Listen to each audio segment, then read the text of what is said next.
Hey guys, last thing that I need to state before we go over concepts again is this station is really meant for people who are comfortable, really comfortable with the carts.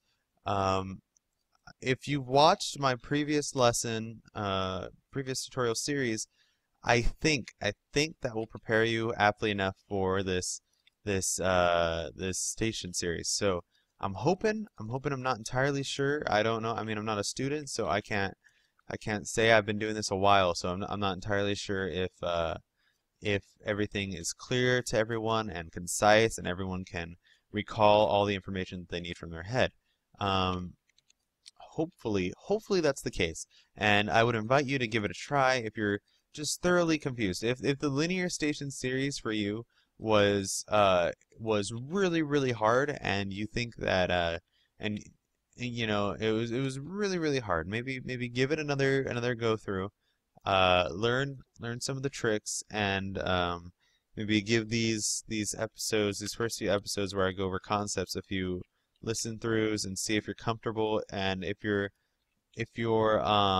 comfortable, go for it. I mean, even if you think you're kind of comfortable, I mean, there's no reason not to, except that you're wasting resources on your server. But otherwise you're good. You're good. You know, nobody cares.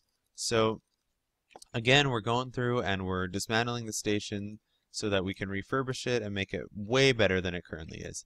Uh, we need to go over concepts. So let's go over the next concept. Um, so one of the main designers of of the little modules that I'm going to be introducing. One of the designers is named Ethos, and you can find him at Ethos Labs. Look him up on YouTube. And he came up with a couple of things.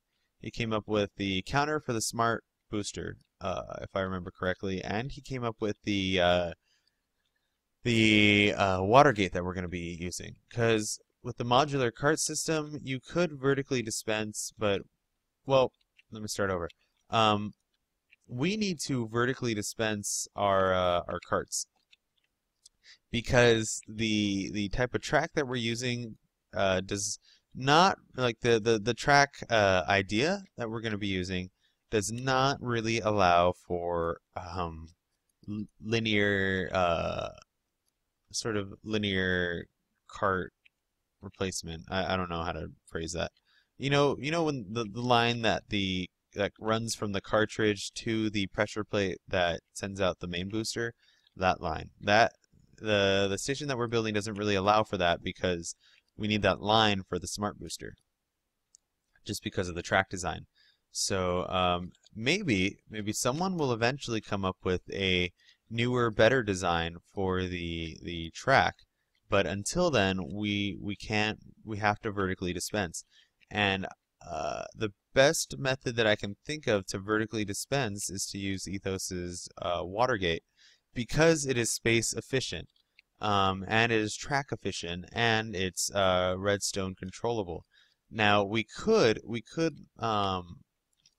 line our existing track. We could lay down some existing track to go and to catch or to go and to send a cart from the ceiling to the pressure plate. That's no problem, but that's no fun. We want to use cool new inventions, and that's the point. It's the point of this is really, and the point of this for me especially, is to discover and see what's possible and figure out what works better than what. So we'll see. We'll see. If it all fails miserably, we can always just do that boring idea, um, and we won't have to worry about it. So it's good. It's always good to try out radical new things. Okay, so we're almost done. We're at 4 minutes now, and what we need to do is we need to go over uh, the Watergate. Have we even talked about the Watergate? Okay, so what the Watergate does is it puts items, or a minecart in our case, on a boat, and that boat goes in a loop that's blocked by a door. So that door, if that door is activated, the door opens and allows the loop to proceed, which allows the space underneath the boat to drop whatever items through that space. That is probably the most confusing thing you have ever heard in your life because we have no visual example. Now, I wish I could provide you with a visual example, but right now I'm dismantling the station. So when we get to it, I'll provide it. But I want to get your brain kind of thinking about the idea that you can use a boat to drop items through a tiny hole, or even a minecart through a tiny hole, and then use gravity to boost that minecart, or you can just drop it straight onto a pressure plate. So that's that's what we're going to be doing. I believe that this station is almost entirely cleaned up. Now, I'm sorry, but we're not going to actually start building the station today. For those of you who are tuning in day one of when this comes out, I'm not going to be uploading any video or recording any video of me actually building the station. And we may even end up running into problems because we're going to update this server probably tonight because other people play on the server and they want to experience the new content. So, and then they love doing it from a multiplayer perspective. Now, this update today includes music blocks. I haven't played around with them. I know they're redstone controllable. I don't think we're going to introduce them into the station because they're so new, and I'm not sure how they work yet. I'm sure it's incredibly simple, and a monkey could do it, but it's one more thing to worry about, and it's something that I have to take into account for people who are maybe not as advanced as myself or you if you're wanting the music blocks. So I'm sorry I can't introduce them. I want to introduce them, but there's no reason to yet. So once their purpose is better defined and what their use is and what they are is better defined, then I'll introduce them into station building.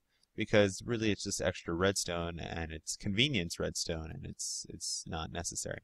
So we'll see. We'll see about that. 7 minutes. Do I have to introduce any other concepts to you? Last concept I really want to introduce to you is the idea of a toggle switch. This is a logic gate, and we're going to be using this. This is going to be one of the most important redstone pieces of our entire station. Is this toggle switch? And what it is it's just a logic gate that takes input, and this input, if the input is on, when it hooks into the logic gate, if that input is on, then the output of this logic gate changes. So let's say that the toggle gate is currently outputting an on signal, okay? If the input to the logic gate turns on, then the logic gate will now be outputting an off signal. And it's really simple. It's really simple. It's probably the way that I have to explain it is really really stupid, and it doesn't really explain it well. Now, when we have the visual example and I can show you what I mean, it's really going to start to make sense then. But until then, the best I can give you is words because I don't want to physically start building anything until we have this entirely cleaned up. So now we're at 8 minutes. So really, those are the only concepts I want to introduce. Now, don't get me wrong, there are going to be a lot more concepts, but they're not as fundamental to the station. And I implore you to watch the extra episodes that we have and go through and continue on the series. And if it's confusing or if it's too hard at any point, I beg you, just stick with it. Just keep trying and ask questions. Most of all, if you don't understand something, ask a question. You can ask here on YouTube. You can ask in the forum thread. You can ask pretty much anywhere, and I'll keep answering them until I get sick. So until I'm sick of answering questions, then I will stop. But until then, see, I'm probably not sick of it yet, so you can probably get away with asking me one more question. Otherwise, I'll see you guys in the next episode, and I can't wait.